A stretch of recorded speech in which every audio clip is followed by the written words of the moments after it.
നമുക്ക് ദുബായിലെ കാഴ്ചകളും നമ്മളെ പ്രിയപ്പെട്ട സഹോദരങ്ങളെ സുഹൃത്തുക്കളെ എല്ലാവരും കാണാം. നമ്മളെ സ്ഥലം കറക്റ്റാണ് കയറിയാൽ പോകുന്ന അറിയാനായിട്ട് എത്തിയിട്ടാൽ അറിയിക്കുക. എൻ്റെ ഇൻസ്റ്റാഗ്രാമിൻ്റെ പേജിൻ്റെ ഇത് ഞാൻ കൊടുക്കുക. ആരെയും കൊണ്ടെങ്കിൽ ഇൻസ്റ്റാഗ്രാമിൽ മെസ്സേജ് അയക്കണം. നമുക്ക് അവിടെ കാണാൻ പറ്റും. എന്തായാലും കാണാം. അമ്മീനെയും കൂട്ടിയിട്ട് അല്ല നമ്മളെ കുടുംബത്തിനെ കൂട്ടിയിട്ട് എനിക്ക് എവിടെയെങ്കിലും ഒരു യാത്ര പോകണമെന്നേ ആഗ്രഹം ഉണ്ടായില്ല സത്യത്തിൽ. എങ്ങനെ ഒരിക്കലും ഇങ്ങനെ ബസ് ഇങ്ങനെ നമ്മളിപ്പം പണിയെടുത്തോണ്ടെന്ന് വിചാരിക്കും എവിടെയെങ്കിലും ഒന്ന് ഇങ്ങനെ കൂട്ടി പോകുന്ന ഒരു യാത്ര വേണമെന്നല്ലോ. പക്ഷെ നമുക്ക് സാധിക്കുകയും വിചാരിച്ചിട്ടേ ഇല്ല. ആ സ്ഥലത്ത് ഇവരെ എല്ലാവരെയും കൂട്ടിയിട്ട് ഇങ്ങനെ ഒരു ദൂരയാത്രക്ക് പോകാൻ പറ്റുമെന്ന് പറഞ്ഞാൽ നമ്മളെ ഈ കുടുംബത്തിലെ ഓരോ അംഗങ്ങളും നമ്മളെ കൂടെ നിന്നുകൊണ്ടാണ്.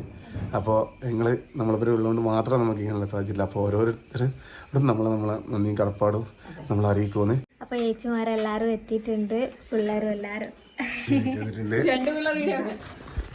ഞാൻ ഇടുന്നതുകൊണ്ട് മാക്സി ഇല്ലേ അവരെല്ലാം ചുരിദാറില് സൂപ്പർ. ഞാൻ പോകുമ്പോ അങ്ങോട്ട് നിങ്ങളെ കൊണ്ടാ